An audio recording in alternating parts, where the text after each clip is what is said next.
तो last day हमने पढ़ा था स्पर्मेटोजेनेसिस। तो आज हम लास्ट डे जो पढ़ा था उसका थोड़ा कुछ मतलब क्विक एक डिस्क्रिप्शन देखकर हम फर्दर हमारा जो स्पर्मेटोजेनेसिस का जो रिमेनिंग प्रोसेसेस एंड स्टेप्स रह गए हैं वो कंप्लीट कर लेंगे। ठीक है, तो पहला जो है वो है गैमेटोजेनेसिस। ठीक है, तो गैमेटोजेनेसिस मींस गैमेट का जेनेसिस। ठीक है, यानी फॉर्मेशन ऑफ गैमेट।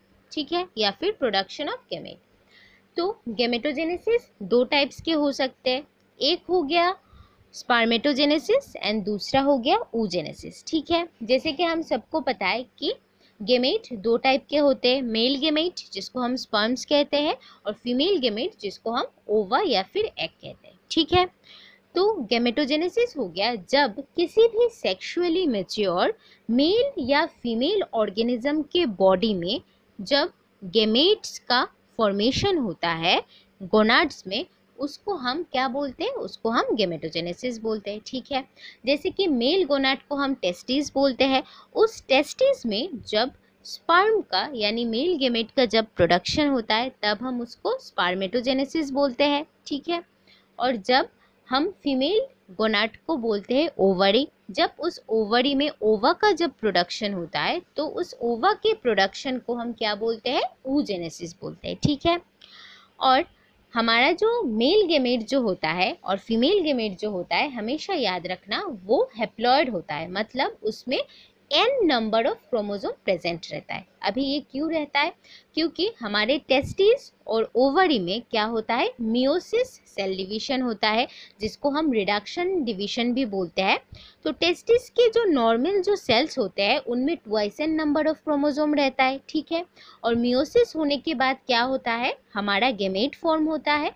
इसीलिए ही हमारे गैमेट में जो क्रोमोसोम नंबर होता है वो हाफ में रिड्यूस हो जाता है। ठीक है, टेस्टिस के नॉर्मल सेल्स में twice n number of chromosomes रहेंगे, पर मियोसिस होने के बाद हमारा जो गैमेट है वो फॉर्म हो रहा है, इसलिए हमारा गैमेट में क्रोमोसोम नंबर कितना रह जाएगा, सिर्फ n क्रोमोसोम नंबर ही रह जाएगा। ठीक है,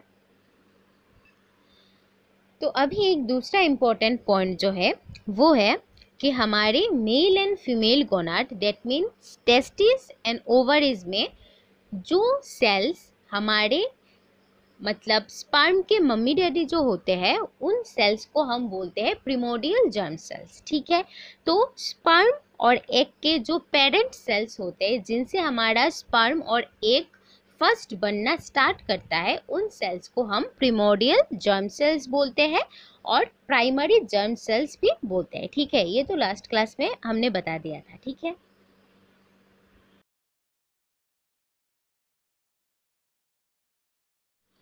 तो अब हम बात करेंगे स्पर्मेटोजेनेसिस के बारे में। तो जैसे ही पहले ही बता दिया था, स्पर्मेटोजेनेसिस क्या है, the process of formation of sperm. Sperm का प्रोडक्शन हो रहा है, कहाँ पर हो रहा है, मेल गोनाड में हो रहा है। मेल गोनाड क्या होता है, टेस्टिस होता है मेल गोनाड।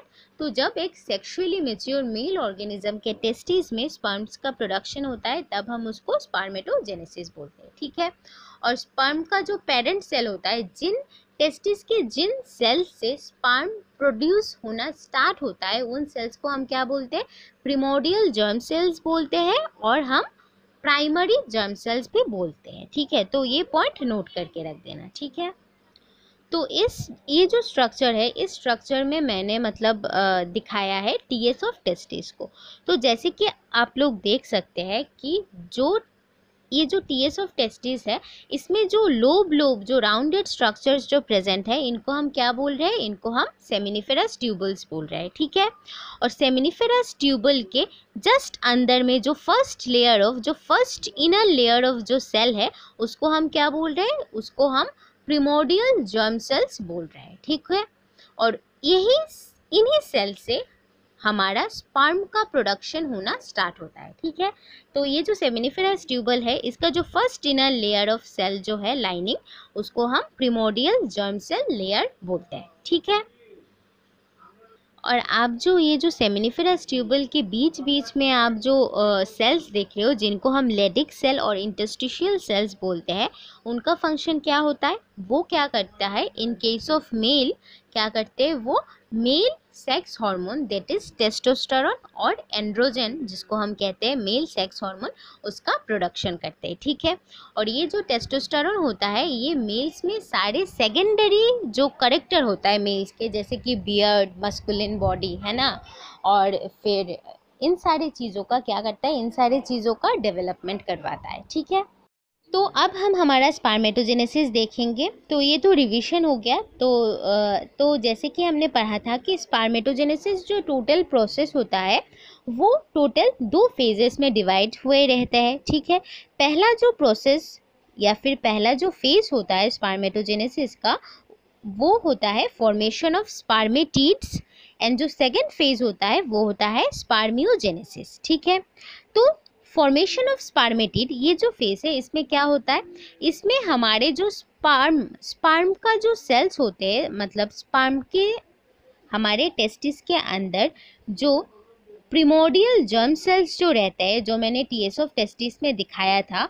वो टेस्टिस के प्रिमोडियल जर्म सेल्स क्या करते हैं, हमारे स्पर्मेटिड का फॉर्मेशन करते हैं। ठीक है, स्पर्मेटिड राउंड शेप के नॉन मोटाइल सेल्स होते हैं। ठीक है, फिर क्या होता है, हमारा second phase of spermatogenesis start होता है, और उस सेकेंड फेज ऑफ स्पर्मेटोजेनेसिस को हम क्या बोलते हैं, स्पर्मियोजेनेसिस। उस प्रोसेस में क्या होता है, उस प्रोसेस में हमारा जो नॉन मोटाइल राउंडेड स्पर्मेटिड जो होता है वो क्या होता है, वो एक मोटाइल स्पर्म या फिर स्पर्मेटोजोआ में कन्वर्ट हो जाता है, मोटाइल स्पर्म और स्पर्मेटोजोआ में ट्रांसफॉर्म्ड हो जाता है। ठीक है, तो स्पर्मेटोजेनेसिस के 2 फेजेस है, एक हो गया फॉर्मेशन ऑफ स्पर्मेटिड।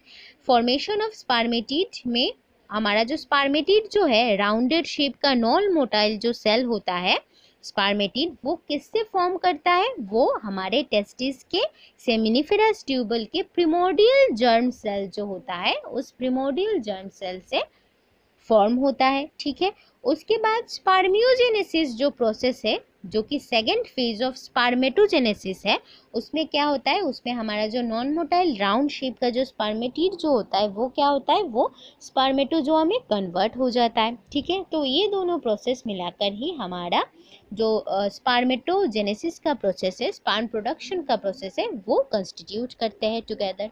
ठीक है, हमारा जो अभी हम हार्मोनल मैकेनिज्म कुछ देखेंगे कि what is the hormonal mechanism behind spermatogenesis process. ठीक है, तो क्या होता है, हमारा हम सबको ही पता है, हमारा जो एंटीरियर लोब ऑफ जो पिट्यूटरी जो होता है वो क्या करता है, वो 6 to 7 हॉर्मोन्स का सिक्रीशन करता है ना, और उसको हम मास्टर ग्लैंड बोलते हैं पिट्यूटरी को। क्यों, क्योंकि पिट्यूटरी ग्लैंड जो होता है वो हमारे बाकी सारे बॉडी में जो एंडोक्राइन ग्लैंड्स प्रेजेंट रहते हैं उनके फंक्शंस को कंट्रोल करता है ना।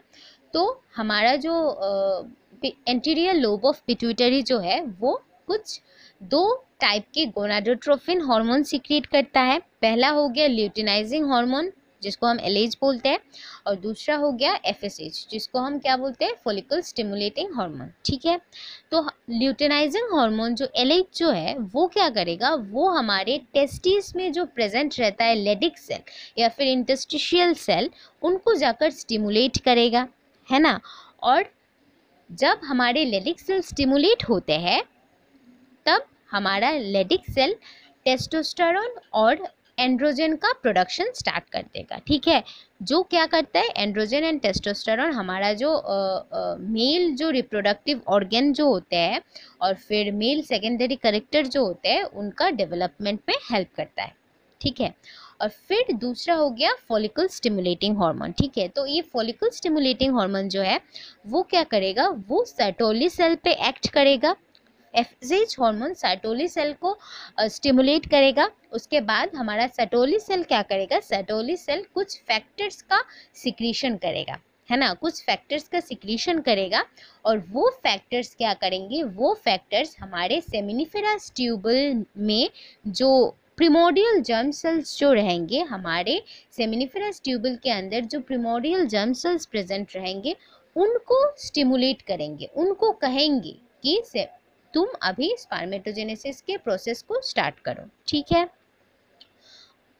तो हमारा जो FSH जो रहेगा वो सर्टोली सेल को स्टिमुलेट करेगा। सर्टोली सेल सेमिनिफेरस ट्यूबल को बोलेगा कि it is the time when you have to start the process of formation of sperm, that is the spermatogenesis, है ना। और क्या करेगा, हमारा जो सर्टोली सेल है वो एक हार्मोन होता है जिसको हम इनहिबिन बोलते हैं, इनहिबिन का सिक्रीशन भी करता है, ठीक है। तो देखो ये जो हार्मोन का जो सिक्रीशन हो रहा है सर्टेन कंडीशन में, जब मेल बॉडी में बहुत ज़्यादा अमाउंट ऑफ टेस्टोस्टेरोन का लेवल जब बहुत बढ़ जाता है ब्लड में, तब क्या करता है वो निगेटिव फीडबैक देता है एंटीरियर पिट्यूटरी को, है ना। निगेटिव फीडबैक का मतलब है जब हमारे बॉडी में ब्लड में जब टेस्टोस्टेरोन का लेवल ज़्यादा बढ़ जाता है तब एक निगेटिव लूप ऑपरेट करता है जो पिट्यूटरी को निगेटिव सिग्नल देता है कि तुम अब LH का सिक्रीशन मतलब रिड्यूस करो, क्योंकि LH का सिक्रीशन अगर रिड्यूस नहीं होगा तो हमारा जो बढ़ा हुआ ब्लड का टेस्टोस्टेरोन लेवल है वो कमेगा नहीं, है ना, वो डिक्रीज नहीं होगा। तो इसको हम निगेटिव लूप कहते हैं। सिमिलरली क्या होगा, जैसे ही मतलब ये जो इनहिबिन जो हार्मोन है जो FSH की वजह से FSH ने सर्टोली सेल को स्टिमुलेट किया, उसके बाद ही तो हमारे सर्टोली सेल ने इनहिबिन सिक्रीशन किया, है ना। तो इस इनहिबिन का मतलब इनहिबिन भी क्या करेगा, इनहिबिन भी हमारा जो एंटीरियर लोब ऑफ पिट्यूटरी है उसमें निगेटिव जो फीडबैक लूप है उसका माने उसको ऑपरेट करवाएगा, है ना। और जब इनहिबिन का similar to the previous one, जब ही इनहिबिन का कंसंट्रेशन नॉर्मल कंसंट्रेशन से ज़्यादा हो जाएगा तभी फिर से निगेटिव लूप जनरेट होगा जो एंटीरियर पिट्यूटरी को निगेटिव सिग्नल्स भेजेंगे, जिसकी वजह से एंटीरियर पिट्यूटरी अपना FSH का सिक्रीशन क्या कर देगा, FSH का सिक्रीशन डिक्रीज कर देगा, है ना। तो ये तो पॉजिटिव लूप होता है, एक हमें पता है पॉजिटिव फीडबैक मैकेनिज्म और नेगेटिव फीडबैक मैकेनिज्म, है ना। जब ब्लड में किसी भी हार्मोन का सिक्रीशन जब ज़्यादा मतलब बढ़ जाए तब क्या होता है, उस हार्मोन के सिक्रीशन को या फिर उस हार्मोन के लेवल को ब्लड में मतलब मिनिमाइज करने के लिए हमारा जो हार्मोनल लेवल जो है वो इटसेल्फ क्या करता है, एक सिग्नल की तरह काम करता है और वो जाकर उस रेस्पेक्टिव ग्लैंड को, एंडोक्राइन ग्लैंड को सिग्नल भेजता है कि इस हार्मोन का सिक्रीशन भाई अभी ज़्यादा हो रहा है तो तुम इसका सिक्रीशन डिक्रीज करवाओ ताकि ये हार्मोन ब्लड में बॉडी में नॉर्मल कंडीशन में मेंटेन हुआ रहे, ठीक है। तो इस तरह से हमारा जो स्पर्मेटोजेनेसिस का जो प्रोसेस है वो हार्मोनल उसमें भी डिपेंड करता है, ठीक है। LH क्या करता है, हमारे लेडिक सेल को स्टिमुलेट करता है, फिर लेडिक सेल टेस्टोस्टेरोन का सिक्रीशन करती है। टेस्टोस्टेरोन क्या करता है, रिप्रोडक्टिव जो ट्रैक्ट होता है, रिप्रोडक्टिव ऑर्गन, फिर सेकेंडरी मेल कैरेक्टर जैसे कि हो गया मसल्स, फिर बियर्स, उसका डेवलपमेंट में हेल्प करता है ना। फिर हमारा जो FSH जो हार्मोन हो गया जो एंटीरियर पिट्यूटरी अगेन सीक्रेट कर रहा है, वो क्या करेगा, वो सर्टोली सेल को स्टिमुलेट करेगा। Sertoli cell once it is being stimulated by the FSH hormone, it will stimulate the seminiferous tubule and it will tell the seminiferous tubule that it is the high time when you have to start the spermatogenesis process, okay. Then again what happens, FSH will again stimulate this Sertoli cells and now the Sertoli cell will secrete a hormone which is known as inhibin, ठीक है। जब inhibin का secretion जब normal condition से ज़्यादा होने लगेगा और इधर मतलब ज़्यादा होने लगेगा ब्लड में, तब क्या करेगा, इनहिबिन हार्मोन जो ज़्यादा कंसंट्रेशन में ब्लड में प्रेजेंट रहेगा वो एक निगेटिव लूप का जनरेट करेगा जो हमारे एंटीरियर पिट्यूटरी में निगेटिव सिग्नल्स भेजेंगे कि तुम अभी FSH का मतलब सिक्रीशन को डिक्रीज करो, क्योंकि ये इनहिबिन जो हार्मोन जो हो रहा है वो ब्लड में ज़्यादा कंसंट्रेशन में प्रेजेंट हो गया है ना। और इधर LH क्या करेगा, जब हमारा जो टेस्टोस्टेरोन ज़्यादा हो जाएगा तो ये टेस्टोस्टेरोन क्या करेगा, एंटीरियर पिट्यूटरी में अगेन निगेटिव सिग्नल्स भेजेगा कि कंसंट्रेशन ब्लड में ज़्यादा हो रहा है टेस्टोस्टेरोन का, so it is the high time when you have to minimise the secretion of LH from yourself, okay. So ये हो गया पूरा हार्मोनल लूप। तो हमारा पहला फेज ऑफ जो स्पर्मेटोजेनेसिस है जो कि है फॉर्मेशन ऑफ स्पर्मेटिड, उसमें टोटल 3 स्टेप्स होते हैं, ठीक है। पहला स्टेप हो गया क्या, मल्टीप्लिकेशन फेज, दूसरा हो गया ग्रोथ फेज और तीसरा हो गया मैच्योरेशन फेज, ठीक है। तो अब हम मल्टीप्लिकेशन फेज से स्टार्ट करेंगे, ठीक है। तो जैसे हमने पहले क्लास में ही देख लिया था, मल्टीप्लिकेशन फेज में क्या होता है, हमारे जो टेस्टिस में जो सेमिनिफेरस ट्यूबल जो होता है, तो उस सेमिनिफेरस ट्यूबल के अंदर जो पहला सेल का लाइनिंग जो रहता है उसको हम प्रिमोडियल जर्म सेल लाइनिंग बोलते हैं। तो उस सेल लाइनिंग के जो प्रिमोडियल जर्म सेल्स जो होते हैं वो क्या करते हैं, वो मल्टीप्लिकेशन फेज में रैपिडली माइटोटिक डिवीजन फॉर्म करते हैं, मतलब माइटोटिक डिवीजन करते हैं, ठीक है। तो हमारा जो प्रिमोडियल जर्म सेल्स जो होते हैं वो क्या करते हैं, इस मल्टीप्लिकेशन फेज में रिपीटेड माइटोटिक डिवीजन करते हैं और a number of cells form करते हैं, ठीक है। तो मल्टीप्लिकेशन फेज में हमारा primordial germ cell mitotic division करके जो नंबर ऑफ सेल्स का फॉर्मेशन करेगा, उन नंबर ऑफ सेल्स को हम क्या बोलेंगे, उन नंबर ऑफ सेल्स को हम बोलेंगे स्पर्मेटोगोनिया, ठीक है। तो स्पर्मेटोगोनिया जो है ये एक प्लूरल फॉर्म है और इसका सिंगुलर फॉर्म होगा स्पर्मेटोगोनियम, ठीक है। तो मल्टीप्लिकेशन फेज में क्या होता है, प्रिमोडियल जर्म सेल क्या फॉर्म करता है, स्पर्मेटोगोनिया फॉर्म करता है या फिर स्पर्मेटोगोनियम फॉर्म करता है। किस टाइप के सेल डिवीजन से फॉर्म करता है, माइटोसिस टाइप के सेल डिवीजन से फॉर्म होता है हमारे प्रिमोडियल जर्म सेल से हमारे स्पर्मेटोगोनिया, ठीक है। और एक बात याद रखना, हमारा जो प्रिमोडियल जर्म सेल जो टेस्टिस पे जो होता है उसके अंदर twice N number of chromosome present रहता है, ठीक है। और यही प्रिमोडियल जर्म सेल क्या करता है, माइटोसिस करता है और माइटोसिस करके ही ये स्पर्मेटोगोनिया का प्रोडक्शन करता है। तो इसीलिए हमारा स्पर्मेटोगोनिया जो होता है वो भी ट्वाइस एन क्रोमोसोम ही रहते हैं उसमें, क्योंकि हमारा जो माइटोसिस जो सेल डिवीजन है उसको हम क्या बोलते हैं, इक्यूशनल डिवीजन बोलते हैं। क्यों बोलते हैं, क्योंकि जब एक सेल माइटोटिक डिवीजन करके 2 सेल्स का प्रोडक्शन जब करता है, तब डॉटर सेल्स में और पेरेंट सेल में क्या होता है, क्रोमोसोम का नंबर सेम होता है, ठीक है। इसीलिए हमारे primordial germ cell after mitosis ये क्या कर रहे हैं, स्पर्मेटोगोनिया का प्रोडक्शन कर रहे हैं। इसलिए हमारे प्रिमोडियल जर्म सेल और स्पर्मेटोगोनिया दोनों में क्या रहेगा, दोनों में हमारा जो क्रोमोसोम नंबर जो है वो ट्वाइस एन रहेगा, ठीक है। तो इस मल्टीप्लिकेशन फेज के बाद क्या होता है, हमारा जो स्पर्मेटोगोनिया जो होता है वो क्या करता है, वो ग्रोथ फेज में एंटर कर जाता है।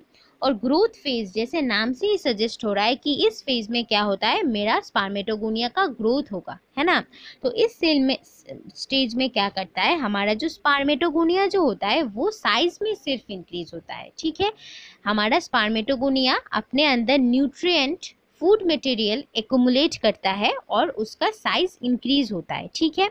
और वो जो बड़ा साइज वाला जो स्पर्मेटोगोनिया जो फॉर्म होता है after the accumulation of the nutrient material with in it, तो उस बड़े हुए स्पर्मेटोगोनिया उस बड़ा स्पर्मेटोगोनिया को हम क्या बोलते हैं, प्राइमरी स्पर्मेटोसाइट बोलते हैं, ठीक है।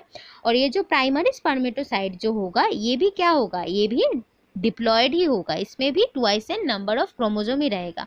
क्यों रहेगा, क्योंकि इसमें तो सिर्फ हमारे स्पर्मेटोगोनिया जो है या फिर स्पर्मेटोगोनियम जो है उसका सिर्फ क्या हुआ है, उसका सिर्फ ग्रोथ हुआ है न्यूट्रिएंट एक्युमुलेशन के कारण, है ना। उसमें तो किसी भी टाइप का डिवीजन नहीं हुआ है, इसलिए हमारा स्पर्मेटोगोनियम जो है वो भी ट्वाइस एन उसमें क्रोमोसोम रहेगा। और हमारा जो प्राइमरी स्पर्मेटोसाइट जो है उसमें भी twice N number of chromosome ही रहेगा, ठीक है। पर डिफरेंस क्या होगा, हमारा जो स्पर्मेटोगोनियम जो होगा वो साइज में थोड़ा छोटा होगा और हमारा प्राइमरी स्पर्मेटोसाइट जो होगा वो साइज में थोड़ा क्या होगा, वो साइज में थोड़ा बड़ा होगा, ठीक है। क्योंकि स्पर्मेटोगोनिया न्यूट्रिएंट एक्युमुलेशन के बाद ही प्राइमरी स्पर्मेटोसाइट का फॉर्म कर रहा है, ठीक है। अभी देखो, अभी हमारा थर्ड स्टेप है मैच्योरेशन डिवीजन या फिर मैच्योरेशन फेज। तो इस मैच्योरेशन फेज में क्या होगा, हमारा हर एक ईच प्राइमरी स्पर्मेटोसाइट जो है वो क्या करेगा, वो हमारे मैच्योरेशन फेज में एंटर करेगा। ठीक है, जब हमारा एक प्राइमरी स्पर्मेटोसाइट मैच्योरेशन फेज में एंटर करेगा, तब पहले क्या होगा, पहले हमारा primary spermatocyte first maturation division होगा हमारे प्राइमरी स्पर्मेटोसाइट में। ठीक है, और इस फर्स्ट मैच्योरेशन डिवीजन को हम सिंपल मियोटिक और सिंपल रिडक्शन डिवीजन भी कह सकते हैं। ठीक है, तो पहले मैच्योरेशन फेज में जैसे ही घुस जाएगा हमारा प्राइमरी स्पर्मेटोसाइट, वो उसमें क्या टाइप ऑफ डिवीजन स्टार्ट हो जाएगा, उसमें हमारा maturation division, first maturation division, या फिर इस फर्स्ट मैच्योरेशन डिवीजन को ही हम रिडक्शन डिवीजन कहते हैं। तो ये रिडक्शन डिवीजन का प्रोसेस स्टार्ट हो जाएगा। ठीक है, तो जैसा कि आप फिगर में देख सकते हो, हमारे स्पर्मेटोसाइट ने क्या किया है, प्राइमरी स्पर्मेटोसाइट ने अपने आप को मैच्योरेशन फेज में मतलब डाल लिया है। अभी मैच्योरेशन फेज में क्या हो रहा है, पहले हमारा स्पर्मेटोसाइट फर्स्ट मैच्योरेशन डिवीजन करेगा और इस फर्स्ट मैच्योरेशन डिवीजन को हम रिडक्शन डिवीजन बोलते हैं। ठीक है, तो फर्स्ट मैच्योरेशन डिवीजन के बाद हमारा जो प्राइमरी स्पर्मेटोसाइट है फिगर में, वो क्या करेगा, दो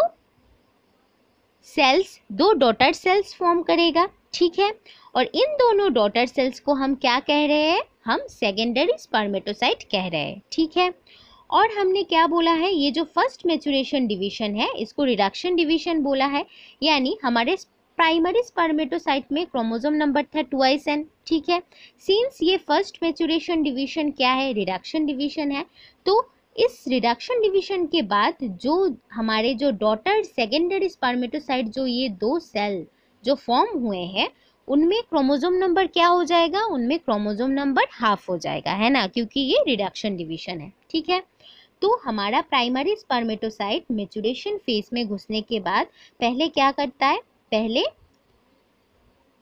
फर्स्ट मैच्योरेशन डिवीजन, जिसको हम रिडक्शन डिवीजन कहते हैं, वो करता है, और इस डिवीजन के बाद हमारा जो प्राइमरी डिप्लॉयड स्पर्मेटोसाइट है वो दो हैप्लॉयड सेकेंडरी स्पर्मेटोसाइट का प्रोडक्शन करता है। ठीक है, फिर क्या होता है, फिर हमारा ये जो दो सेकेंडरी स्पर्मेटोसाइट जो है वो क्या करते हैं, वो हमारे सेकेंड मैच्योरेशन डिवीजन में एंटर कर जाते हैं। ठीक है, ये जो सेकेंड मैच्योरेशन डिवीजन जो है ये सिर्फ सिंपल माइटोटिक डिवीजन है। ठीक है, सिंपल माइटोटिक डिवीजन का मतलब है कि इसमें क्रोमोसोम नंबर हाफ नहीं होगा, इसमें क्रोमोसोम नंबर सेम रहेगा। ये सिर्फ सिंपल माइटोटिक डिवीजन है, यानी एक सेल से दो सेल का प्रोडक्शन होगा, जैसे कि सिंपल माइटोसिस में होता है ना।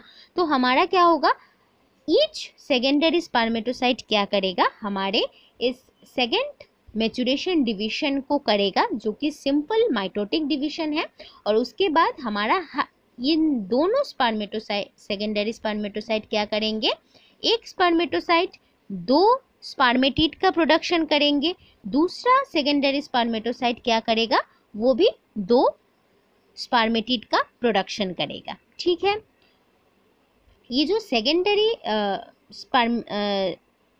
स्पर्मेटोसाइट जो है ये सेकेंड मैच्योरेशन डिवीजन में, या फिर सेकेंड मैच्योरेशन डिवीजन को हम सिंपल माइटोसिस भी बोलते हैं, तो इस सिंपल माइटोसिस के बाद हमारा जो दो सेकेंडरी स्पर्मेटोसाइट है वो क्या करेगा, उनमें से हर एक इंडिविजुअल सेकेंडरी स्पर्मेटोसाइट दो दो स्पर्मेटिड का प्रोडक्शन करेगा। ठीक है, और सो ऑल टोटल क्या हो गया, हमारे एक प्राइमरी स्पर्मेटोसाइट से दो सेकेंडरी स्पर्मेटोसाइट का प्रोडक्शन होता है, और ये दो जो सेकेंडरी स्पर्मेटोसाइट होते हैं वो सेकेंड मैच्योरेशन डिवीजन के दौरान चार स्पर्मेटिड्स का फॉर्मेशन करते हैं। ठीक है, और हमारा जो प्राइमरी स्पर्मेटोसाइट है उसमें क्या होता है, उसमें रिडक्शन डिवीजन होता है, फर्स्ट मैच्योरेशन डिवीजन होता है, उसके बाद ये दो सेकेंडरी स्पर्मेटोसाइट का फॉर्मेशन करता है। याद रखना कि ये रिडक्शन डिवीजन है, इसीलिए हमारा सेकेंडरी स्पर्मेटोसाइट हैप्लॉयड होगा,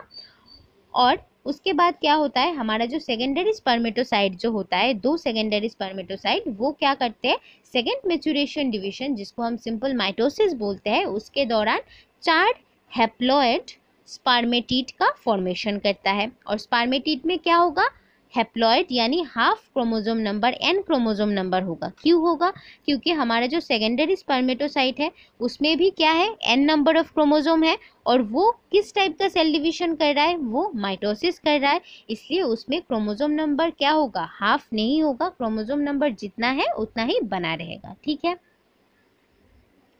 तो ये हो गया हमारा मतलब ये हो गया हमारा जो पूरा फेज जो हो गया, ये हो गया हमारा मेचुरेशन फेज। और इसके साथ हमारा जो फर्स्ट फेज ऑफ स्पर्मेटोजेनेसिस है, जिसको हम बोलते हैं फॉर्मेशन ऑफ स्पर्मेटिड, ये कंप्लीट हो गया। ठीक है, तो ये जो स्पर्मेटिड जो होते हैं, ये देखो, ये भी, इनको भी हम एक काइंड का स्पर्म बोल सकते हैं। ठीक है, पर इनमें ये क्यों मेल गेमेट का फंक्शन ठीक तरह से फॉर्म नहीं कर पाते, क्योंकि हमें पहले से ही पता है जो फीमेल गेमेट जो ओवम जो रहता है वो क्या होता है, वो नॉन मोटाइल होता है। और अगर मेल गेमेट भी नॉन मोटाइल हो गया तो गेमेट का ट्रांसफ़र होना क्या हो जाएगा, मुश्किल हो जाएगा।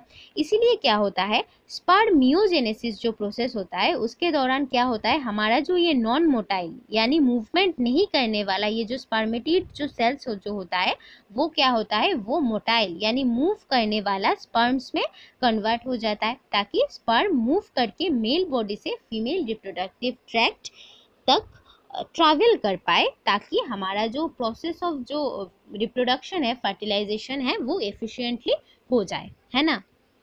तो अब जो हमारा नेक्स्ट स्टेप जो होगा, मतलब नेक्स्ट फेज ऑफ स्पर्मेटोजेनेसिस, वो होगा स्पर्मियोजेनेसिस। ठीक है, और इस प्रोसेस में क्या होगा, non motile spermatids will be converted into motile spermatozoa और स्पर्म्स। ठीक है, इस प्रोसेस को हम स्पर्मियोटिलिसिस भी बोल सकते हैं। ठीक है, इस प्रोसेस में क्या होता है, इस प्रोसेस में हमारे फंक्शनल स्पर्म जो होता है उसका फॉर्म होता है, क्योंकि जो स्पर्मेटिड जो है वो तो नॉन फंक्शनल हो गया, वो उसमें हैप्लॉइड क्रोमोसोम है, वो मेल गेमेट है, बट वो नॉन फंक्शनल है, क्योंकि वो मूव नहीं कर पा रहा है, वो फर्टिलाइजेशन नहीं कर पाएगा। पर हमारा जो स्पर्म जो होता है वो मोटाइल होता है, वो मूवमेंट कर पाएगा, वो ट्रांसफर हो पाएगा मेल टू फीमेल, और उसके बाद फर्टिलाइजेशन प्रोसेस को एफिशिएंटली कर पाएगा। सो इसलिए हमारा जो स्पर्मेटोजोआ जो स्पर्म होता है वही हमारा फंक्शनल मेल गेमेट होता है। ठीक है, तो स्पर्मियोजेनेसिस, और हम बोल सकते हैं कि स्पर्मियोटिलिसिस, इस प्रोसेस के दौरान हमारा नॉन मोटाइल स्पर्मेटिड कन्वर्ट हो रहा है किस में, हमारे फंक्शनल स्पर्म में। ठीक है, तो इस प्रोसेस के दौरान हमारे स्पर्मेटिड में क्या क्या चेंजेस होते हैं ये हमें देखना पड़ेगा। ठीक है, तो फर्स्ट क्या होता है, हमारे स्पर्मेटिड का जो न्यूक्लियस जो रहता है वो क्या होता है, वो मतलब प्रॉपर न्यूक्लियस रहता है, और वो राउंड शेप का न्यूक्लियस होता है। ठीक है, तो इस स्पर्मियोजेनेसिस प्रोसेस के दौरान हमारे जो स्पर्मेटिड का जो न्यूक्लियस होता है वो क्या करता है, वो अपना जो फ्लूइड कंटेंट जो होता है, जिसके कारण वो हमारा न्यूक्लियस स्वेल कंडीशन में रहता है, तो हमारा वो स्पर्मेटिड का न्यूक्लियस क्या करता है, उसका जो सारा फ्लूइड कंटेंट जो है वो बाहर निकल देता है। और अगर फ्लूइड कंटेंट बाहर निकल गया तो हमारा जो स्वेल्ड जो न्यूक्लियस होता है वो क्या होगा, वो नेचुरली श्रिंक हो जाएगा, है ना, वो चिपक जाएगा, श्रिंक हो जाएगा।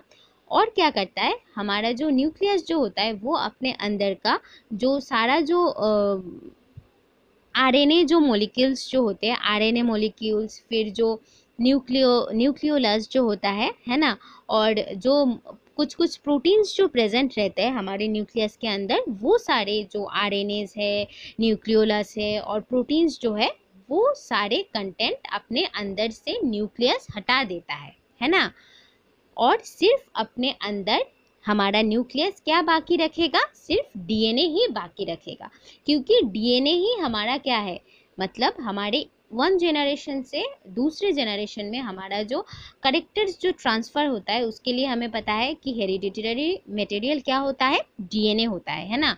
तो न्यूक्लियस क्या करता है, अपने अंदर का सारा जो फ्लूइड कंटेंट है उसको घटा लेता है, उसको क्या करता है, उसको लूज कर देता है, फिर न्यूक्लियस अपने अंदर का आरएनए जो कुछ कुछ प्रेजेंट होता है वो, फिर जो न्यूक्लियोलस जो प्रेजेंट होता है, और कुछ कुछ जो प्रोटीन्स जो प्रेजेंट होते हैं हमारे न्यूक्लियस के अंदर, वो सारे proteins, RNA, nucleolus and fluid content हमारे न्यूक्लियस में से लॉस्ट हो जाते हैं, और उसके बाद हमारा न्यूक्लियस श्रिंक हो जाता है, और हमारे जो स्पर्मेटिड के जो न्यूक्लियस जो होता है उसमें सिर्फ और सिर्फ डीएनए ही बचा हुआ रहता है। ठीक है, क्योंकि डीएनए ही क्या करेगा, फादर टू डॉटर सेल क्या करेगा, जो जेनेटिक जो इंफॉर्मेशन है उसका ट्रांसफर करेगा, है ना। और फिर क्या होता है, दूसरे स्टेप में क्या होता है, हमारा जो स्पर्मेटिड का जो न्यूक्लियस, आप अगर फिगर में देखोगे तो स्पर्मेटिड का न्यूक्लियस कैसा होता है, राउंड शेप का है ना। तो ये राउंड शेप का जो न्यूक्लियस जो है, ये राउंड शेप का न्यूक्लियस क्या हो जाएगा, एक इलोंगेटेड न्यूक्लियस का स्ट्रक्चर। स्पर्मेटिड में राउंड शेप था, पर जब स्पर्म फॉर्म करने लगेगा वो स्पर्मेटिड, तब न्यूक्लियस का जो स्ट्रक्चर है वो राउंड से इलोंगेटेड स्ट्रक्चर हो जाएगा हमारे स्पर्मेटिड के न्यूक्लियस का। ठीक है, तो अभी ये स्ट्रक्चर ऑफ स्पर्म को देखो तुम लोग।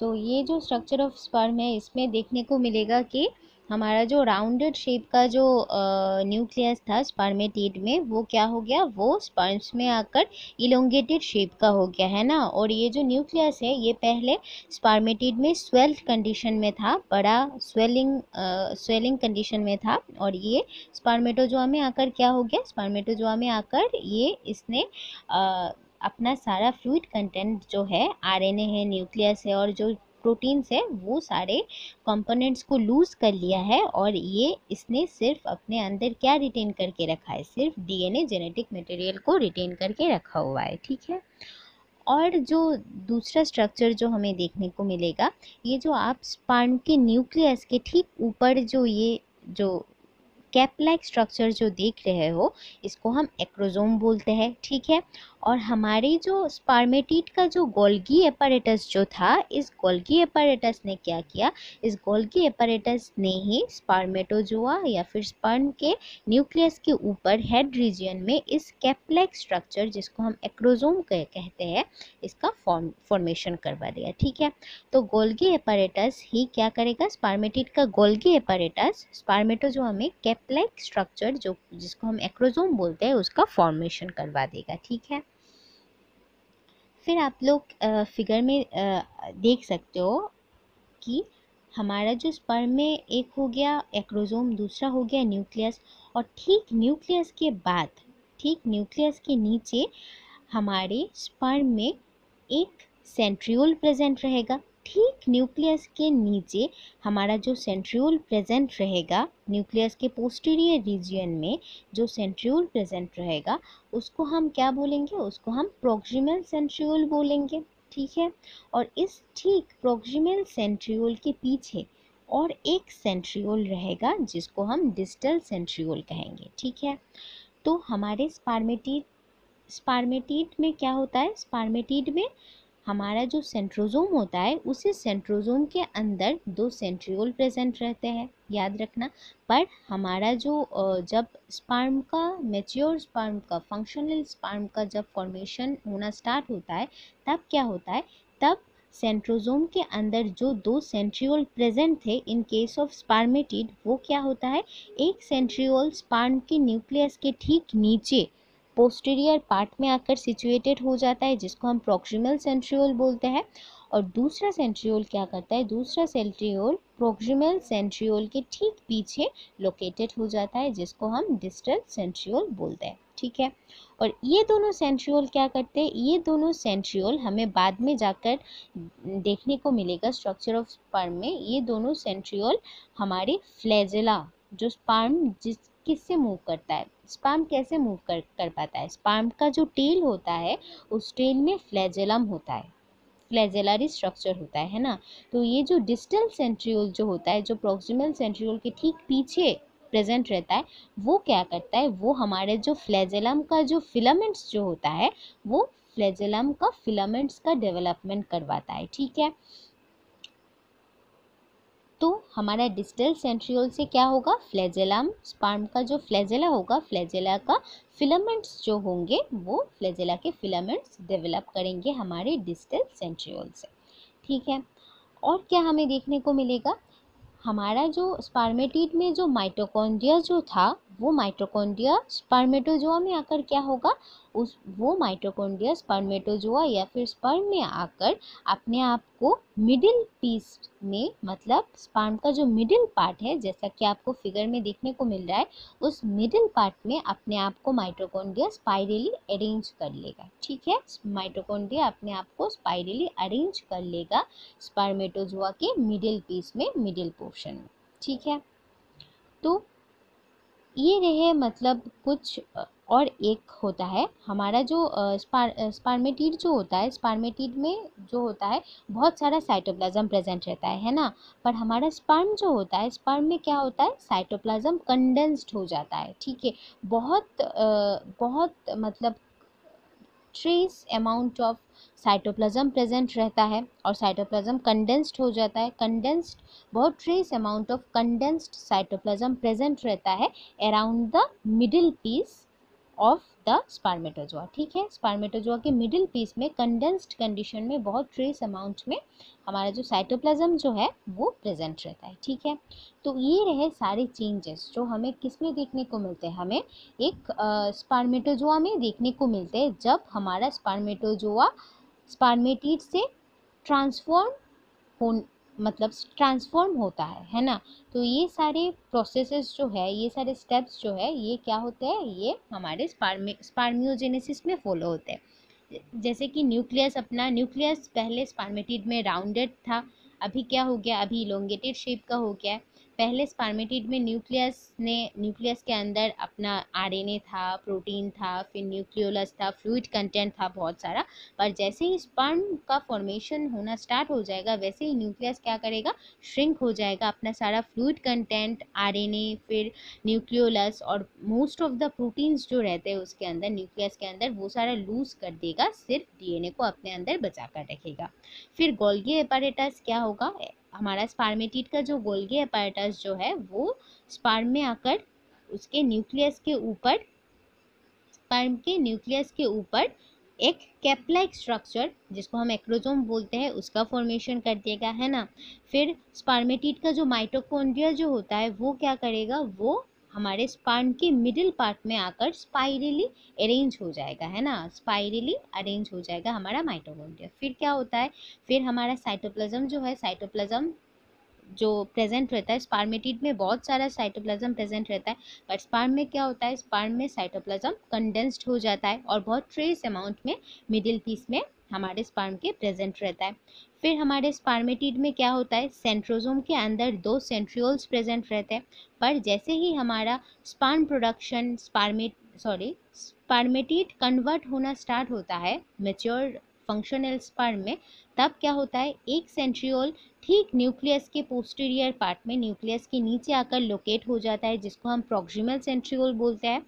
और दूसरा सेंट्रियोल क्या करता है, ठीक हमारे प्रॉक्सिमल सेंट्रियोल के पीछे जाकर लोकेट हो जाता है, जिसको हम डिस्टल सेंट्रियोल बोलते हैं, है ना। और इसी डिस्टल सेंट्रियोल से क्या होता है, एक्सियल जो फिलामेंट्स जो है, फ्लैजेलम के जो फिलामेंट्स है वो डेवलप करता है। और यही फ्लैजेला जो होता है, यही फ्लैजेला की हेल्प से हमारा स्पर्म क्या करता है, मूव कर पाता है ना। तो ये सारे कुछ मतलब चेंजेस जो है वो होते हैं हमारे स्पर्म में, मतलब स्पर्मेटिड में, जब एक राउंडेड नॉन मोटाइल स्पर्मेटिड अपने आप को कन्वर्ट करवाता है किसमें, स्पर्मेटोजोआ में। ठीक है, तो ये रहा मतलब ब्रीफ डिस्क्रिप्शन अबाउट स्पर्मेटोजेनेसिस। तो हमारा स्पर्मेटोजेनेसिस कन्वर्ट हो गया, मतलब हो गया। तो नेक्स्ट चैप्टर में हम स्ट्रक्चर ऑफ स्पर्म और फिर oogenesis से स्टार्ट करेंगे। तो थैंक यू।